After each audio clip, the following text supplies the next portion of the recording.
અને પશુપાલકોના જીવનમાં પરિવર્તન આવે એ આશયથી ડેરીઓ બની, સહકારનું ક્ષેત્ર અસ્તિત્વમાં આવ્યું.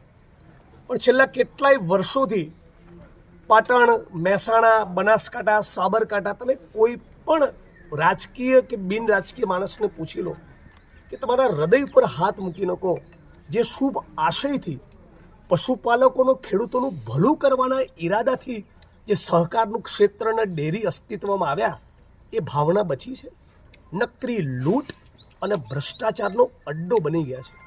સાબર ડેરીના પશુપાલકોને, દૂધ ઉત્પાદકોને ગયા વર્ષની માફક જે ભાવ ફરક, જે ભાવ વધારો આપવાનો થતો હતો એ નિયમ પ્રમાણે આપ્યો હોત તો આ અશોકભાઈ ચૌધરી નામના ખેડૂત, જે સામાન્ય ખેડૂત છે, નાનો ને સીમાંત ખેડૂત છે, એ માણસે પોતાનું જીવન ગુમાવવું ના પડ્યું હતું.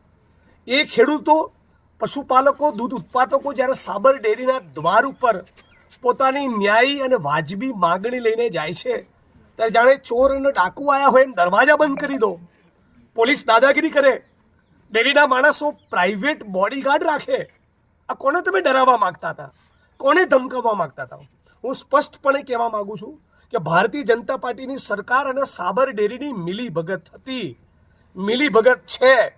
ખેડૂતોને, પશુપાલકોને જાણી બૂજીને ઉશ્કેરવામાં આવ્યા અને ઉશ્કેરાયા, એનો લાભ લઈને લાઠીચાર્જ કરી એમના બરડા તોડી નાખ્યા અને એક્સપાયરી ડેટ બાદના ટીયર ગેસના સેલ છોડવામાં આવ્યા.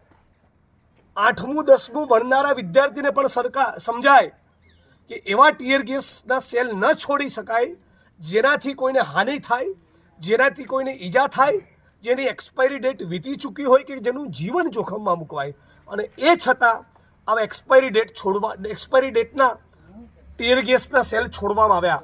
હું માગણી કરું છું કે તાબડતોબ સાબર ડેરી અને સરકાર એ ખેડૂતો સાથે, પશુપાલકો સાથે, દૂધ ઉત્પાદકો સાથે તાબડતોબ 24 કલાકમાં મંત્રણા કરી ગયા વર્ષના પ્રમાણે તમામ એમનો ભાવ વધારો, ભાવનો ફરક અર્જન્ટ પ્રાયોરિટી બેઝિસ પર સોંપી દે